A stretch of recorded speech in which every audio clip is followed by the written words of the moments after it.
Good morning, one and all. Welcome back to Red's Homestead.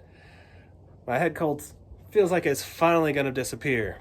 So, super happy that my brain is starting to clear up again. And as far as the channel goes, we are about to hit a milestone here. We're almost at 100 subscribers, which isn't crazy because, you know, we created this channel just to be home videos and something that friends and family that we moved away from will be able to keep track of what we're doing. But here we are, as people are interested. We're at almost 100 subscribers. And one of the biggest videos that we did was our rabbits and chickens living together when we first had the rabbits and chickens together. And we have made a lot of changes since then, learned a whole bunch of problems that we had done, and we had fixed it. So I'm going to go through a few of those things and show kind of what our new setup is. So it's still cold right now. And since it's cold, we have this airway blocked off on both sides. And we'll show you on the inside how we try to keep them just a little bit warmer for when it drops in the teens. And as of last night, it dropped in the 20s. So as we open her up, got the crazy chicken lady right there. This is a major breezeway when you come from this door through to that door. So we definitely wanted to make sure both ends were completely closed in. There's still, you know, some open areas so that it doesn't get stagnant air in here by any means. You see the tops are open, but we wanted to make sure that everything at the level that they were in. That's what you get for getting on my stool. Would stay warm. So one of the first major problems we realized was that chickens are going to roost wherever the heck they want to roost. No matter what you build for them, no matter what you design, they're going to go where they want to go. So this is where they decided they're going to go. This is their roost every single night. Maybe because it's the highest point. Maybe because it's, you know, what they want to do. Who knows? But they were starting to get up there. They got on top of the rabbits, pooping on the rabbits. They weren't too happy. So we were already originally planning on doing this, but we built this wire meshing all along the front. But somehow the chickens were still getting up from behind. So then we got this tarp on either side over there, and that seems to so far pacify them that they are now all roosting on this area, even though we wanted them to be roosting in here, where they're eventually their nesting boxes are going to be when they start laying in a couple months. They're going to do whatever they want. The biggest issue too that we realized is not to let the rabbits down inside the coop. That was kind of what we were going for the original, but we kind of realized that's not the safest thing to do for your rabbits, disease-wise. So yes. So reason being, whoever messes with the poop, there's a difference in poop. Chickens and rabbit poop, that's fine. Rabbits with chicken poop, no good. You have the, I'm gonna butcher this, but it's like coccidiosis, I think, whatever it is. Whatever you can get vaccines and stuff for your chickens. It can easily spread to your rabbits through the chicken manure and other gunk that chickens do on the ground. So running those two together, not good, but having the rabbits on top of them is the way to go.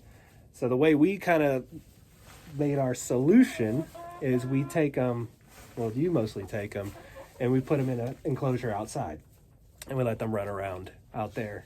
So I have to get a little kitty cat carrier, coax them in that, then take them out into the run. Yeah, it's a little bit more work than we wanted to, but until we figure something else out, that's kind of what they have to do. Because I don't like them just sitting on the cage all day. So Yeah. I want them to get outside. It's not what we had planned, but right now it's the safest way for them. Which reminds me, so go do that. Let's get an easy one for a little rabbit. Yeah. With Jess, I can pick him up. With Mars, he doesn't have any back. I can't figure out how to pick him up yet. Let's see if I can get him out first. See if he'll do it. Hold on, buddy. Hold on. All right. Hold on. We'll show a better way for other people.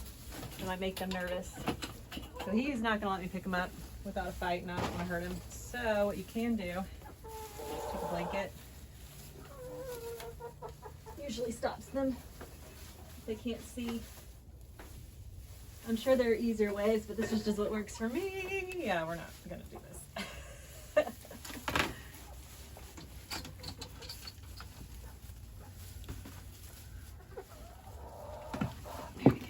So when transporting rabbits, that top hinge is a godsend. And like any animal, they don't like to be off the ground, so they're gonna freak out. And we've had some close calls. There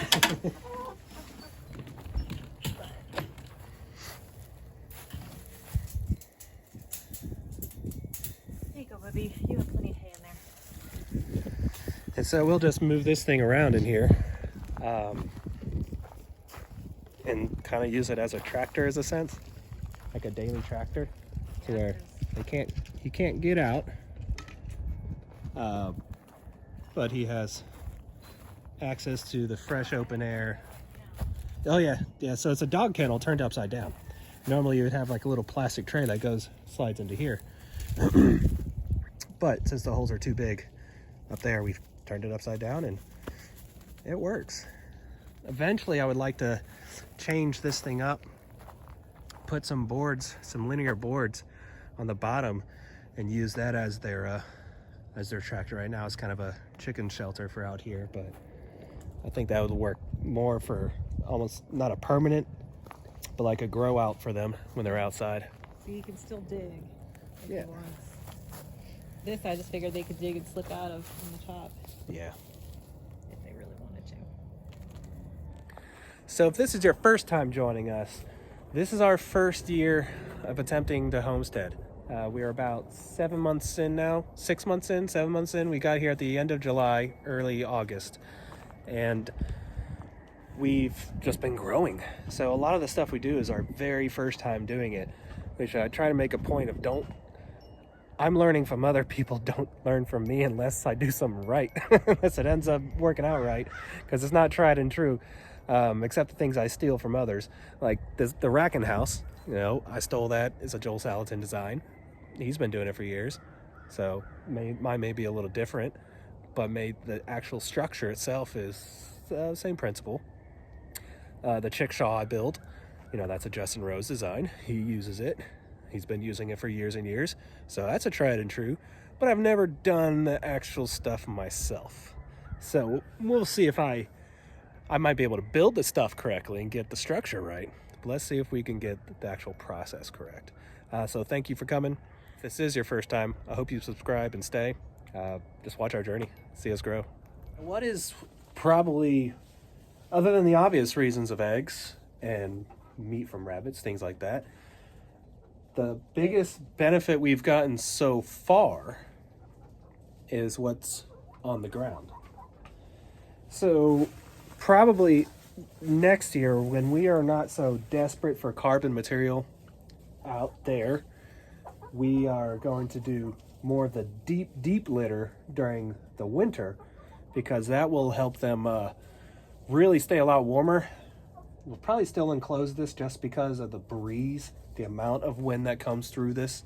We'll still enclose the sides, but if this gets 8 to 10 inches, which it can be because that's how I designed it, with the removable board down there on the bottom that goes all the way across. That's a 10-inch board on both sides, so this can go up to 10 inches of deep bedding. It can possibly get 85 degrees in the dead of winter down in the soil. So if they didn't want to roost up here, they could roost lay in the bottom, and they could stay warm essentially. But since we were so desperate for carbon, we've been harvesting this kind of as it accumulated to, once it hit that 7 or 8 inches, maybe especially under here. Yeah, 'cause the rabbit pee can smell. Rabbit pee can smell. It can, if it's not constantly turned and adding fresh material on the top. But what we would do is we would take it and put it outside where the run and where the future garden is, and we actually had grass growing. And we'll take a look out there. You ate it all. So if you saw the video yesterday, you visually could see a centimeter of topsoil, really rich looking topsoil developing in this sand, or in this, on top of the clay that we had. When we moved here, it was nothing but clay. It was previously landscaped with a skid steer, and he had graded everything really well. I mean, it had to be done. We saw pictures of beforehand where this was like 5 feet off the ground. It was really stupid. So he graded it, and the problem was he didn't have time to build anything before he sold it to us. It was just nothing but clay everywhere. So we were desperate for some kind of carbon material to put on top of it to keep it from eroding and to start building the topsoil. So what we did is we first started with the wood chips, because we had that accessible through a chip drop. He just kept bringing it back because we were easy, open area for him to drive to. But as we started getting them in there, which was, 2 months ago? The chickens and the rabbits started really being together. 3 months maybe? Yeah, I guess so. That's when everything in there, it does feel longer, everything in there really started having some rich source for out there. And we started spreading that on top of here. And that actually started growing grass. The chickens have now since eaten all of it. And again, it's still winter. But I am curious on if some residual grass seed is going to grow from what they ate off of. And then I'm using it as my top dressing for what's going to be on my garden. So what does it take to maintain this, to do this every day and keep everything running like we want it to? Well, first, proximity. This is our well house where we have the well pump. This is also where we keep all the food. It's where we keep kind of their supply of water, everything we need to run it. We also have a faucet right out here as well. But to make things easier, we just pre-fill one of these gallon waters. I'd like to do an automated system with a 5-gallon bucket with some tubing just to lead down to drip waterings, but for now we use the bottle still. That's another thing we learned. The bottles freeze, yeah, I know. No matter what. My hands were frozen this morning, and the bottles weren't frozen, but I couldn't tell if water's getting out. And Jen seemed really thirsty, so I put a bowl of water in there, and she immediately dropped over while I could get hers defrosted. Yeah. But I think she was just being difficult, like always. So we do need to figure something out next winter. Luckily, we're at the very end of this one, so. Well, they have heated water bottles, but That's like 25 bucks. You have to plug them in. They're Yeah. 30 bucks, and then it's just like we don't freeze that often. Yeah, they froze this winter. What, maybe 4 or 5 times? Yeah, not very often. And they weren't like it was probably like pretty much they'd already finished most of their water, so then the little bits froze. We'll do fresh water in the afternoon, clean up their bottles. So every morning, Not so cold. we just do, when it's not so cold, we just take our little gallon, because it does not freeze inside the well house, so that gallon, it stays in the 50s in there.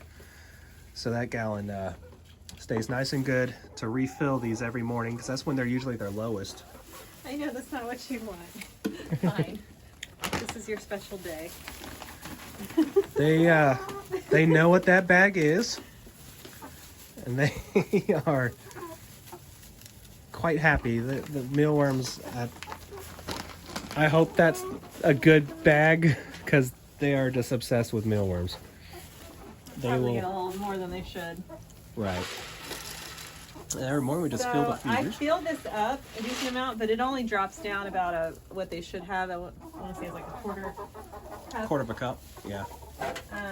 Twice a day. And then in the mornings, what you usually have to do is reach in there and just bring out that second quarter of a cup. Yeah. So the gravity feeds don't work properly, but actually work To not overfeed. to not overfeed them.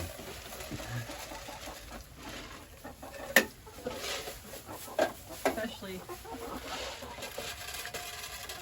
like they're definitely eating more hay now because it's been so cold. Right. Which is another add-on that we put in here.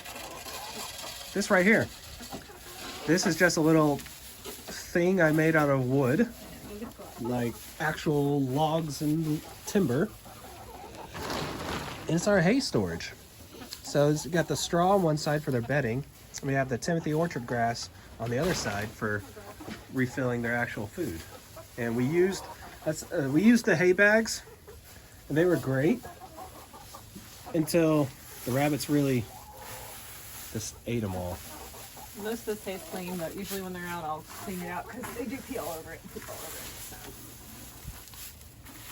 Yeah, we just throw it right down there. The chickens will eat a lot of the Timothy grass that falls down, and then they'll scratch around and just spread the rest of it out. And that's all the poop and pee falling down, and that's going to be rich. We could just grab that handful and put it right on the garden if we wanted to, and it would just be a natural fertilizer. And we cover it with a tarp so the chickens don't want to roost up there and start pooping on everything. He'll spread that out himself. Gives him something to do. Yeah. And so we just put it in there in clumps just like you see. And depending on how cold it is, I may add more. Because they like it. They like the cold, but this one's dripping. but once we put a clump in there, just like you see, it'll end up being spread out like this however they want. Usually they'll push it up here to the sides, and they do that to stop any kind of drafts from getting inside their cage. It's just kind of a natural burrow that they use, and they know exactly how to keep themselves warm. So we hang the chicken feed right there. We put the water inside of here. I've only had their water frozen one time only. That was when it was like in the teens. That's when it was in the teens. How much of a temperature difference do you think it keeps out there versus in here? Usually between probably 5 degrees warmer. So not a whole lot. Not a whole lot, but it helps when it's that. The draft. Usually we're like right at freezing. So if it's like 28 outside, it's usually 32, 33 in here. And so we have the chickens out there that we use will be our egg layers. Stay. She wasn't talking to me. But then we have these that we just received. That'll be our meat chickens. Water's not dropping. These Right here. have to change their waters about 4 times a day. Yes, in about 3 or 4 days, probably when they're just a little bit bigger, their legs are a little bit stronger, even though they look very strong right now. We'll end up taking their waters and putting them on little blocks, raising them up a little bit, just to keep them a little bit cleaner, less pine shavings getting in them, less times we have to clean it out, that kind of thing. But we're gonna wait a little bit longer. And that actually leads us to our project today, is I'm gonna be setting up their netting, just getting their area set up. I'm not bringing out the chickshaw yet because I'm not gonna expose that to the elements yet, but I wanna kind of lay out where they're gonna be and start once they hit their 4 weeks. If it's warm enough out there, I made this brooder big enough if they have to go another week. So we're gonna get on that. So this is where we're looking at putting them first, is right in here. Give you a perspective. It's our house way up there. So we're gonna run an extension cable all the way down here because I don't think this doesn't get enough sun for a solar to really work. Yeah, I could be wrong, but that's just my feeling. So I'm gonna run extension cord and plug it in down here and run the chickens all through this little area. And then I'm hoping to migrate them, move them once a week, closer and closer towards back there. Just going on down this side over here. Hopefully that works. Let's see if everything goes to plan. Probably won't. Never does. But we're gonna try anyways.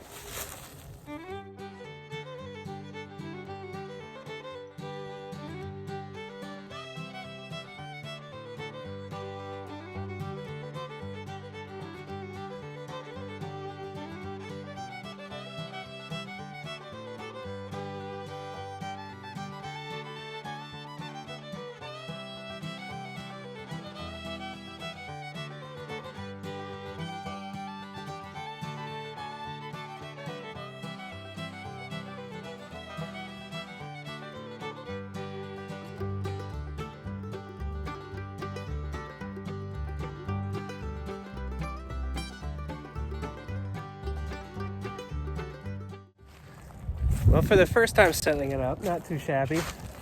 We the cables I haven't cut yet. I've cut them in two. So I have my birdhouse here with the Energizer inside. Then I just bring the extension cord up and connect up to the actual power for the Energizer. Then I have my positive cable running down and out and over to the fence. And then I have my grounding cable, which is running all the way back there. Now, I left the grounding wire long for when we move this. It's a lot easier to move a T-post than it is to move a grounding rod buried 2 feet in the ground. So I left the grounding cable very long so that when we move this paddock, we don't have to move the grounding rod. At least that's kind of my thought process until we actually start practicing it. I don't know how well it will go into place. So we'll see. Right now it just looks like a whole bunch of ugly wires everywhere. But hey, we're getting what, 75 to 95,000 or 9,500 volts? Yeah. When you're testing it, so that works, especially with the mount. I mean, this thing's touching the ground all over the place because we're going up and down hills between the woods. We're gonna have sticks and branches and all sorts of stuff fall on it. So to have 9,500, 7,500 and 9,500, I'm good with that. And that's a ton of room. So 26 chickens. Let me point this. So 26 chickens, it's 120 foot perimeter. I think that's about a week. We'll see. I mean, a week in the woods. See, the other thing is we don't have grass. We have like one little patch of grass right there, and then we get a little bit over there, but everything else is just dirt and clay and moss. Maybe chickens eat moss, I don't know. They bite. They'll probably eat all that up too. So the best alternative that I thought we can give them is the woods. The woods, hawks are terrible here, so the woods provide a great cover. And then the amount of bugs and forced floor that they can get into, I mean, there's got to be some benefit from that. It's really only time will tell. We'll see. We'll have to see. And we maybe change it up next time. But I think we're good to go.